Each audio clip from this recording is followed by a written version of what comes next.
Hi, we're Group 4, and we did our project on religion as culture, and we focus on the readings by Eliade and Geertz. I'm Andy Wright, and with me is Elizabeth Keenan.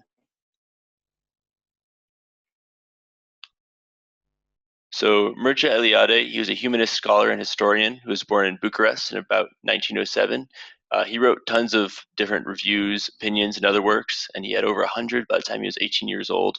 Most of his theories were based off of his elaborative comparative religious studies, which were usually between more modern day or Christianity and Islam and sort of Indian religions like Hinduism and Buddhism.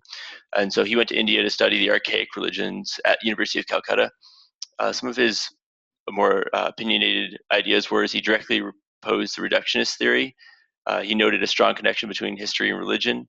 His ideas are more along the lines of Weber, and his main argument is that religious experience is more related to emotions and personal experiences, which create the sacred and is not necessarily explained by logic. So I'm going to go into some of his ideas about the sacred and profane. So he states that archaic people define the sacred and profane differently than most Western religions. For the archaic, it is more a sphere of supernatural that is beyond earth.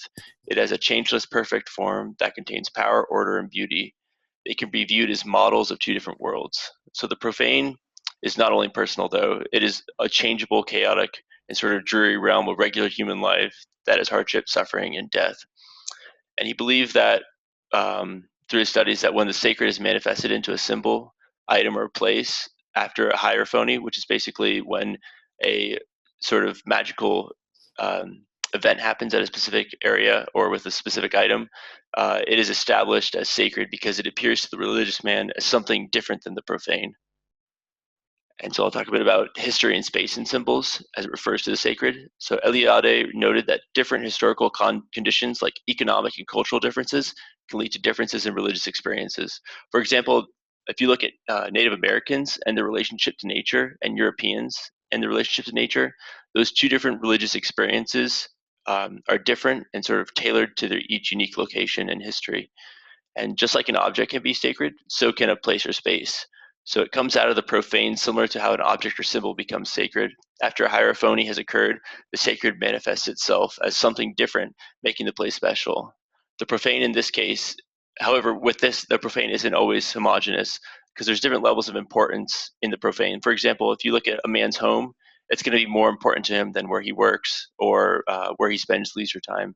So the profane isn't just a sort of single line, there's multiple levels of importance. And then finally, he thinks that symbolism of a natural object like the sky or the moon are all expressions of the sacred. He goes into great detail about how these objects relate to the culture and community, and as well as their significance in various religious experiences. He notes a lot about how the moon is related to fertility, as well as various other aspects of growing things.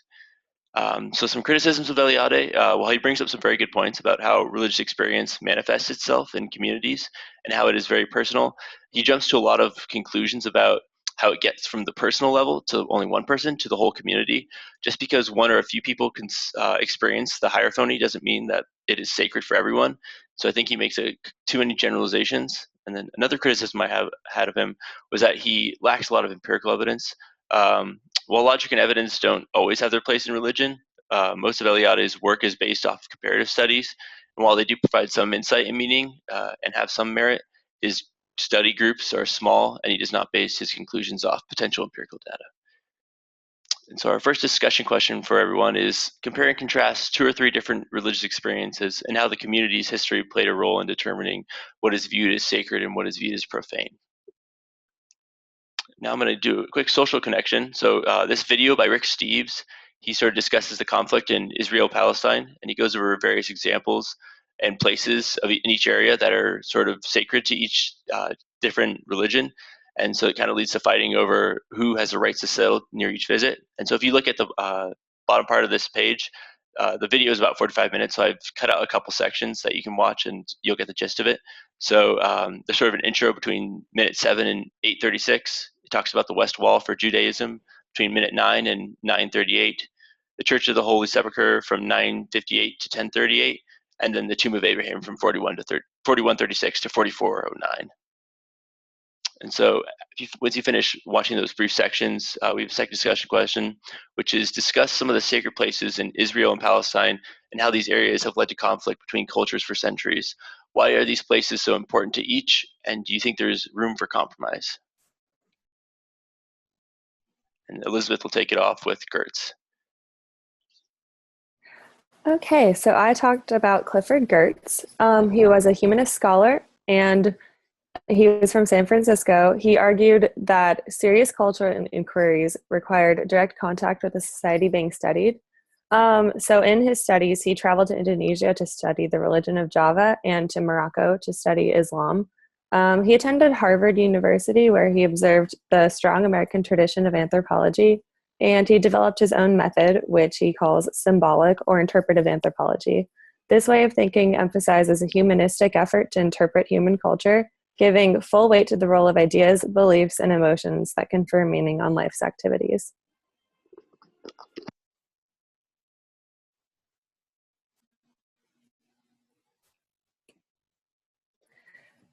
Geertz believed that cultural patterns are models for interpreting symbols.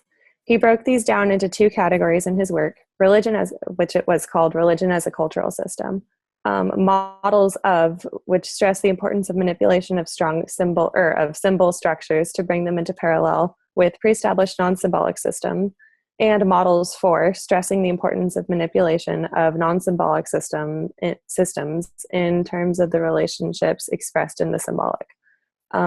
These cultural patterns give meaning to social and psychological reality, both by shaping themselves to it and by shaping it by themselves or to themselves. Models for are found throughout nature, but models of are distinct to human thought.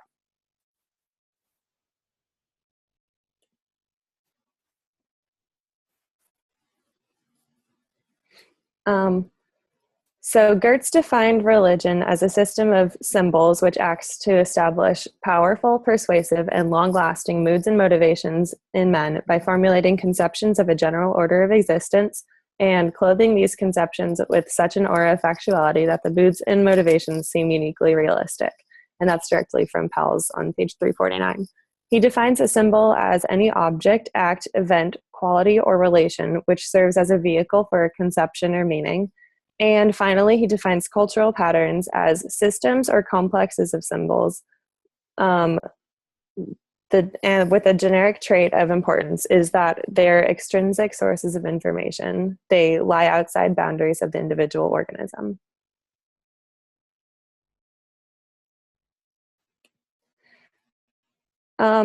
He then goes on to define moods versus motivations.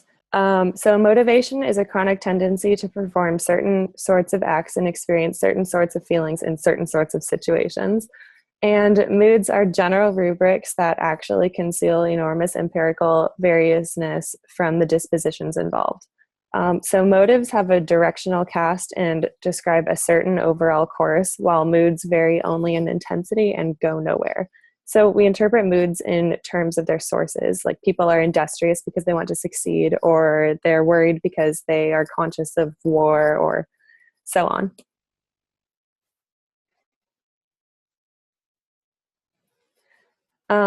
Then he goes on to discuss religion versus order. So Geertz argued that religion must affirm something about the fundamental nature of reality, because humans depend on symbols as they are decisive in determining creatorial viability and sensitivity. Chaos, which is a landslide of events that lack interpretability, threatens to break man at the limits of analytic capabilities, at limits of endurance, and at limits of moral insight. Most humans are unable to leave unclarified problems without trying to develop some notion as to how they might be reconciled with ordinary experiences. And the problem of suffering that he discusses is the issue of how to go about suffering and how to make it bearable. And he discusses the problem of evil, which is its threat to human ability to make sound moral judgments. The threat of evil leads humans to question whether the world has order at all, which has led to the formulation of symbols. So ultimately, in all of his arguments in analyzing religion from a cultural perspective, he describes it as a two-stage operation, with the first stage being an analysis of the system of meanings embodied in the symbols, which make up the religion proper, and second, the relating of these systems to social structure and psychological processes. My criticism of Geertz is that I feel he makes a strong effort to critically analyze religious construct and the role of symbols in our comprehension or observation of the world. Despite the feeling that breaking down religion into such scientific categories and labels is a bit off-putting, I feel that his argument is logical and important to keep in mind when observing other cultures at work. Geertz backs his argument with psychological concepts to digress on religion and its effect on culture. This refreshing analytic viewpoint on religion deviates from the standard connection between religion and migration, colonization, and commerce, instead offering a more scientific discussion of how religion impacts culture. And the discussion question I came up with is, well, Geertz wrote this in the 1960s, and he was influenced by his experience in World War II because he fought in World War II. So this added an emphasis on on communism and the communal to interpretations of culture. Does this emphasis on the importance of ideas, beliefs, and emotions in providing meaning to life reflect the mindset of his time? And should his ideas and concepts be regarded as still applicable to the changed way of life in modern, especially American society? And I think that concludes our presentation. Thank you for participating and listening, and have a nice day, everyone.